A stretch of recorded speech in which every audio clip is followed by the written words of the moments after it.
দেশবাসী সবাই কেমন আছেন? আশা করি সবাই ভালো আছেন।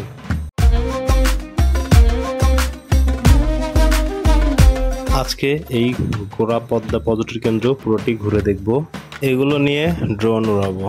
আশা করি সবাই সাথে থাকবেন। এখানে প্রবেশ মুখেই আমার 3জন ফ্যান ফলোয়ার পেয়ে গেলাম, তো তাদের সাথে করে নিয়ে আজকে পুরো ভিডিওটি করব।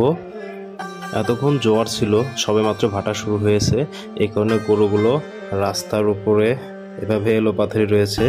যখন জোয়ার শেষ হয়ে যাবে, সমুদ্রের চর জেগে যাবে, তখন গরুগুলো সমুদ্রের পাড়ে বা তীরে গিয়ে তখন ঘাস লতা পাতা এগুলো যা জেগে উঠবে এগুলো খাবে। এই জায়গাটা অতটা উন্নত নয়, এজন্য ঢুকতে গেলেই কাদামুক্ত রাস্তা পড়বে। সামনে অনেক সুন্দর সুন্দর কেওড়া গাছ দাঁড়িয়ে আছে। আমরা কাদার মধ্য দিয়ে হাঁটতে শুরু করলাম। হাঁটতে হাঁটতে এক সময় সমুদ্র তীরে পৌঁছাবো। এখন ভাটা শুরু হয়েছে, যে কারণে পানিগুলো নিচের দিকে যাচ্ছে। এখনো যদিও সমুদ্রের চর জাগে নাই, তবে আমরা গিয়ে কিছুক্ষণ অবস্থান করব, তখন সমুদ্রের চর জেগে যাবে। রাস্তা অনেক কাদা হওয়াতে হাঁটতে কষ্ট হচ্ছিল, কিন্তু সবার সাথে জঙ্গলের ভিতরে যেতে অনেক মজা লাগতেছিল। চারিপাশটা দেখতে অসম্ভব সুন্দর। মাত্রই জোয়ার শেষ হয়েছে, এই কারণে পানিগুলো নেমে চলে যাচ্ছে। আমি এমনটাই সময় করে এসেছি যাতে করে পানি সহ দেখতে পারি এবং পানি নেমে গেলে এই সৌন্দর্য বাকিটা উপভোগ করতে পারি।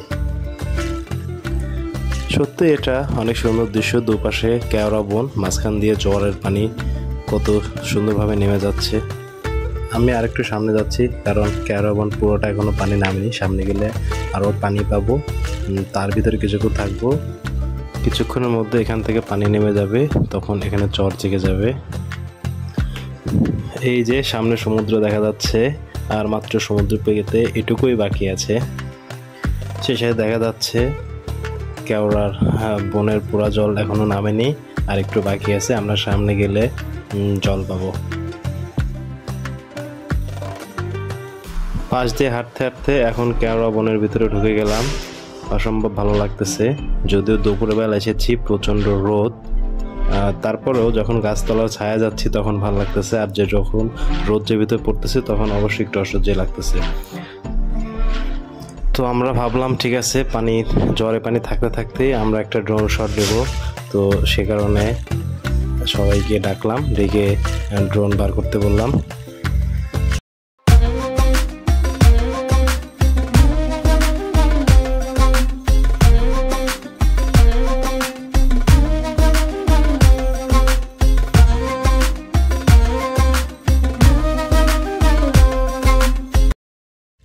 এখন দেখে মনে হচ্ছে পুরা বন পানিতে তলিয়ে গেছে, কিন্তু কিছুক্ষণের মধ্যে দেখা যাবে যে জোয়ারে পানি চলে গেলে গোড়া পদ্মা পুরা বনটি আবার জেগে উঠবে। জোয়ারের পানি নেমে যাওয়ার কারণে দেখা যাচ্ছে গরুগুলো আস্তে আস্তে সামনে আগাতে শুরু করতেছে। এগুলো আমরা রাস্তার উপরে দেখে আসছিলাম, কিন্তু পানি কমার সাথে সাথে এগুলা সামনে আসতেছে। এখানে যে কেওড়া ফল পাওয়া যায়, এটা আমি আগে কখনো খাইনি। ওদের থেকেই প্রথম শুনলাম যে এই ফলগুলো খাওয়া যায়। সেজন্য একজন গাছে উঠতেছে ফল পেড়ে দেওয়ার জন্যে।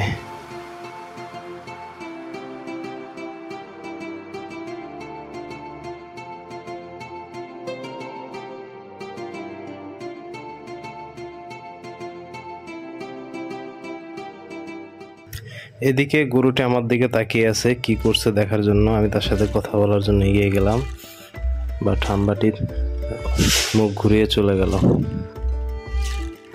আমি আবারও তার কাছে গেলাম, সে আবারও চলে গেল। হায়, কেন আমার সাথেই সবসময় এমনটা হয়।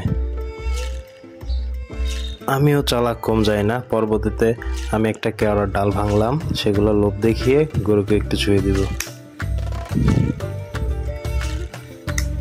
বুদ্ধিটা কাজে লাগলো, গরু পাতাটি খেতে আসলো।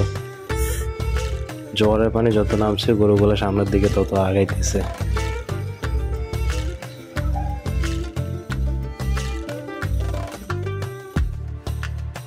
এই যে দেখেন অবস্থা, এই পর্যন্ত আসতে গিয়ে আমার প্রায় হাঁটু পর্যন্ত ভিজে গেছি। নিচের জিন্সের প্যান্ট নিচেরটুকু পুরোটাই ভিজে গেছে। অবশেষে সেই ফলোয়ারটি আমার জন্য ফল পেড়ে আনলো। আমি প্রথম এই ফলটি খাবো, জানি না কেমন হবে, তবে ওরা বলতেছে এটা নাকি তেঁতুলের মতো অনেক টক হবে।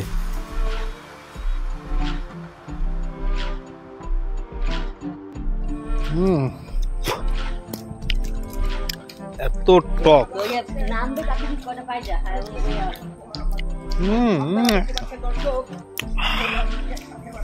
পানি এখনো শুকায় নাই, এখনো জোয়ার আছে। ওই দিকটা পুরোটা নামে আসছে, মানে যতটুকু পর্যন্ত গাছ পুরোটা নামে আসছে, আর এখন বাকি চরটা জায়গা বাকি, জায়গার জন্য অপেক্ষা করতে আছি। খুব শীঘ্রই চর জেগে যাবে।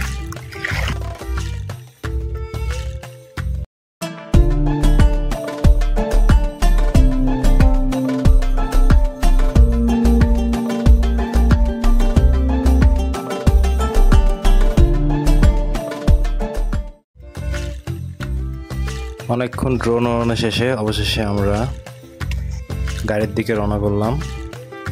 আজকের দিনটা অনেক ভালো কাটলো। ভিডিওতে সবাই লাইক কমেন্ট করবেন, ভালো লাগলে শেয়ার করবেন। যদি ভিডিওতে ভালো রেসপন্স পাই তাহলে এরকম আরও অনেক ভিডিও নিয়ে আসবো। সে পর্যন্ত সবাই সাথে থাকবেন, সুস্থ থাকবেন। আল্লাহ হাফেজ।